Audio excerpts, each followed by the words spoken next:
हमारा चिंतन गीता अध्याय 8 श्लोक 7 पे चल रहा है। तस्मात् सर्वेषु कालेषु माम अनुस्मर युद्ध च मयर्पित मनोर्बुद्धि मामे वेश्यस्य संशय। मन और बुद्धि को मेरे में लगा दे, प्रभु कह रहे। तस्मात् सर्वेषु माम अनुस्मर, हमेशा निरंतर। इसके कई अलग अलग अर्थ किए हैं भाष्यकारों ने। बाल्यावस्था, युवावस्था, वृद्धावस्था, सभी में सर्वेषु कालेषु। यहाँ पर प्रभु ने जो अंत समय की बात की तो या तो देह छोड़ते समय प्रयाण काले ये बात की, बार बार कहा है, तो इसका अर्थ सामान्य रूप से हम करते हैं मृत्यु के समय। लेकिन मृत्यु भी कई प्रकार की है, अनेक प्रकार की है मृत्यु। मृत्यु के भी पहला है क्षणिक मृत्यु। सच पूछो तो प्रतिक्षण हमारी मृत्यु हो रही है। जन्म धारण करके कांस्टेंट हम कोई प्रवृत्ति कर रहे हैं तो वो मरने की कर रहे हैं। Every moment we are dying. और प्रतिक्षण एवरी मोमेंट हम उसकी तरफ आगे ही बढ़ते जा रहे हैं, तो इसको क्षणिक मृत्यु कहते हैं। Every moment we are dying. क्यों कहते हैं ऐसा? क्योंकि एक क्षण जो हमारे जीवन में से चली गई वो लौटकर फिर कभी नहीं आने वाली है, इसलिए उस क्षण का मृत्यु हो गया। दूसरा कहा है दैनिक मृत्यु, एवरीडे। जैसे एक एक दिन पूरा हुआ, रोज हम 7-8 घंटे सोते हैं, वो मृत्यु ही तो है। कि आप rehearsing the death every night. निद्रा है वो मृत्यु का रिहर्सल है, प्रैक्टिस है। Death is the final performance. चिता में तो लोग दूसरे हमें रखेंगे, और ये चिता ऐसी है कि हम रोज उसके ऊपर लेटते हैं। शास्त्रों में लिखा है कि निद्रा ये छोटा मरण है, टेम्परेरी डेथ है, वो है दैनिक मृत्यु। भगवान से प्रार्थना करो निद्रा से पहले कि प्रभु मेरी निद्रा भी योग निद्रा बननी चाहिए। प्रातः काल में उठूं तो आज के दिन के जो भी विकार, कूड़ा करकट मन में भरा पड़ा था, सब साफ हो जाए। नया दिन नया माइंड, ये दैनिक मृत्यु है। निद्रा समाधिस्थ है। निद्रा में क्या होता है? देखिए, मन 2 प्रकार का है, सब जानते हैं, जागृत और अर्ध जागृत, conscious and semi conscious. Unconscious तो किस काम का हमें सपने वगैरह लाता है, वो सब कॉन्शियस माइंड है। अब रात को सोते समय क्या होता है कि कॉन्शियस माइंड है, जागृत मन है, वो शांत हो जाता है, और दिन भर की प्रवृत्तियां थी वो अब नहीं है, तो जागृत मन सो जाता है। सब कॉन्शियस माइंड है वो एक्टिव हो जाता है उस समय। जैसे सिक्योरिटी गार्ड होते हैं, वो 2 होते हैं, रात वाला सिक्योरिटी गार्ड दिन वाले सिक्योरिटी गार्ड को जिम्मेदारी देकर सोने चला जाता है। फिर जब शाम को वो दोबारा आता है तो दिन वाला गार्ड उसको चार्ज देकर निकल जाता है। ऐसे ही हमारा क्या होता है कि जब कॉन्शियस माइंड एक्टिव है और हम रात को जब सोते हैं तब कॉन्शियस माइंड शांत होता है। वो अपना पूरा चार्ज सब कॉन्शियस को सौंप देता है, फिर वो सारा काम देखता है। ठीक है, रात को कोई आता जाता नहीं है तो चौकीदार को ज़्यादा आराम ही होता है। सुबह जब उठता है तो सब कॉन्शियस माइंड सारा चार्ज कॉन्शियस माइंड को सौंप देता है। कॉन्शियस माइंड को ये प्रैक्टिस करवाओ कि वो अपना चार्ज जब सबकॉन्शियस माइंड को दे, वो चार्ज देते समय सबकॉन्शियस माइंड को कहे कि अरे भाई, तुझे और कुछ काम तो करना नहीं है रात को, तू एक काम कर, प्रभु का स्मरण करता रहे। क्योंकि यह नहीं करेगा तो उल्टे सीधे सपने लाएंगे, अलग अलग विचार लाएगा। सोते समय लोग कितनी उछल कूद करते हैं, ये सब कॉन्शियस माइंड का व्यापार है, उसकी उधेड़ बुन है, उसकी उठापटक है। जब सोना ही है तो फिर शांति से सो। तो सबकॉन्शियस माइंड को चार्ज देते समय कहे कि ओम नमो भगवते वासुदेवाय, अब तेरे को यही काम करना है सुबह तक। तब निद्रा समाधिस्थ स्थिति यह हो जाएगी, दैनिक मरण सुधर जाएगा। तस्मात् सर्वेषु कालेषु माम अनुस्मरय, ये कॉन्शियस माइंड कहे सबकॉन्शियस माइंड से। तीसरा जो मृत्यु का प्रकार है वो अवस्थांतर का मृत्यु, एक अवस्था से दूसरी अवस्था में जाएं।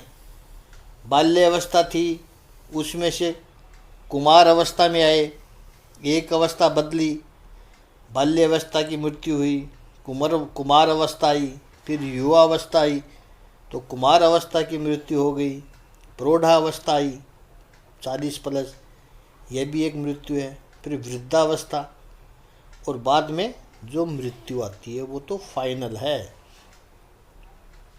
ऐसे तो ये मृत्यु भी अंतिम नहीं है, फिर दूसरे जन्म में बाल्यावस्था, ऐसे ये जीवन चक्र चलता रहता है। लेकिन ये अवस्थाओं की मृत्यु है। चौथा है अज्ञानांत की मृत्यु, अज्ञान का अंत, वो भी एक मृत्यु है। इसलिए जिसको उपनयन यानी जनेऊ का अधिकार है वो उनका दूसरा जन्म का है। शास्त्रों में जनेऊ माता पिता के द्वारा जो शरीर मिला था वो पूरा हुआ, जनेऊ धारण की, यानी जो गुरु मंत्र देता है वो बीज मंत्र है। इसलिए शरीर का जन्म हुआ वो एक बर्थडे, और गुरु के पास से जब मंत्र दीक्षा ली वो भी एक जन्मदिन है। शास्त्रों में कहा है कि गुरु मृत्यु के समान है, क्योंकि गुरु अज्ञान का नाश करता है, अज्ञान की मृत्यु करता है। चारों तरफ जब अंधेरा ही अंधेरा दिखता है तो गुरु उस परिस्थिति का नाश करता है, तो गुरु ही मृत्यु का है। अज्ञान का नाश करके ज्ञान का दीपक जलाता है, वो दूसरा जन्म होता है। और पांचवा कहा देहांतर का मृत्यु, एक शरीर से दूसरे शरीर में जाए। ये सभी अंत समय सर्वेषु कालेषु, इन सब मृत्यु में माम अनुस्मरय, भगवान कहते हैं मेरा ही अनुस्मरण कर। श्रीमद् रामानुजाचार्य जी ने इस श्लोक के भाष्य में लिखा, प्रतिदिन परमात्मा का स्मरण करते रहो। जैसे कुशल सैनिक होता है वो एवरी मूवमेंट शत्रु से युद्ध करने के लिए तैयार रहता है। सैनिक जब सोते भी है तो गन या मशीन गन अब उनके पास में ही होती है, वो हर समय तैयार रहते हैं। भोजन का समय है तो भोजन करते हैं, लेकिन कॉल कभी भी आ सकती है। रात को सोते हैं लेकिन कभी भी अलार्म बज सकती है और तुरंत उठकर फ्रंट पर भागते हैं, बॉर्डर पर हमेशा अलर्ट रहते हैं। महापुरुष कहते हैं कि हमेशा तैयार रहो और ऐसी स्थिति में रहो कि जब भी मृत्यु आए तो वो कभी भी तुम्हें अपने प्रिपेयर न पाए, अनप्रिपेयर न पाए। लोग मृत्यु से डरते हैं। डरना क्यों है? जब मैं हूं तो मृत्यु नहीं है, और जब मृत्यु है तो मैं नहीं हूं, तो फिर मैं उससे क्यों डरूं? क्योंकि जब मैं होता हूं तो मृत्यु टिक ही नहीं सकता है मेरे सामने। मृत्यु का डर नहीं चाहिए, मृत्यु की तैयारी चाहिए। और इसलिए भगवान कहते हैं माम अनुस्मरण, मेरा स्मरण कर। स्मरण के बाद स्मरण होता है, स्मरण के बाद स्मरण होता है, होता रहे, वो अनुस्मरण है। अनु शब्द व्याकरण में अर्थ फॉलोइंग के अर्थ में है, जैसे अनुकरण, इसका अर्थ है किसी ने किया उसके जैसा आप कर रहे हो, वो फॉलोवर, जिसे नकल भी कह सकते हैं। राधे लाल तबला बजा रहा है, उसको देखकर सुनकर हम भी उल्टा सीधा तबला बजाएं, राधे लाल का किया हुआ हम कर रहे हैं, वो है अनुकरण। अनुसरण, इसका अर्थ है कि कोई गया है उसके पीछे जाना।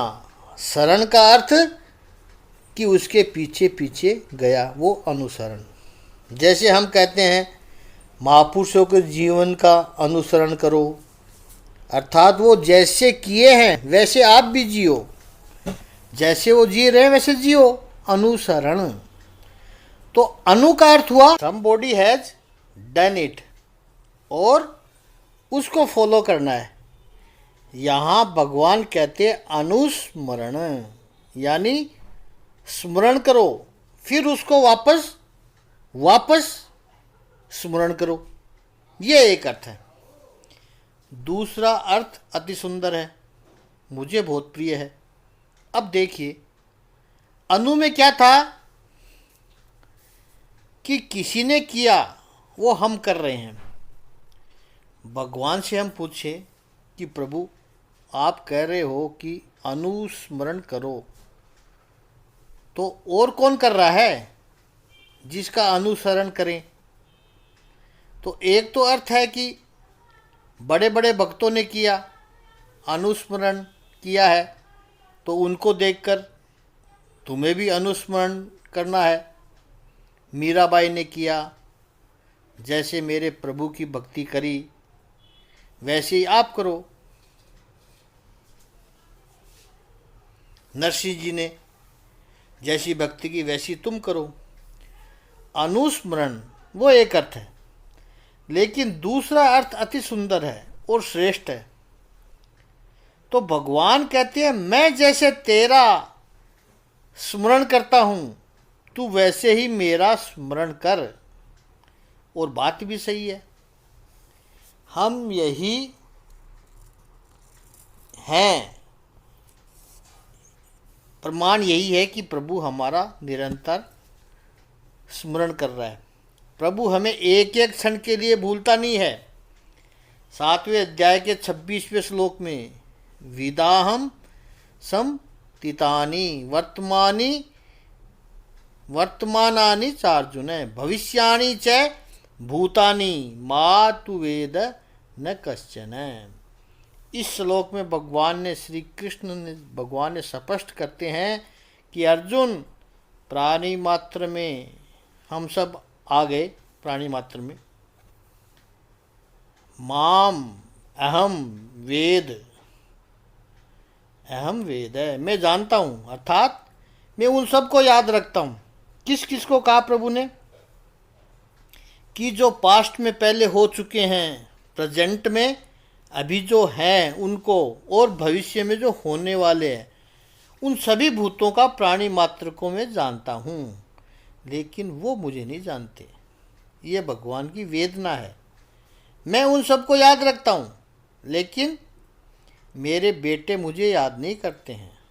तो जो हो चुके और जो है अभी मौजूद और जो आगे होने वाले हैं, उन सबको मैं जानता हूँ, मैं उनका स्मरण करता हूँ, लेकिन मेरा स्मरण कोई नहीं करता है।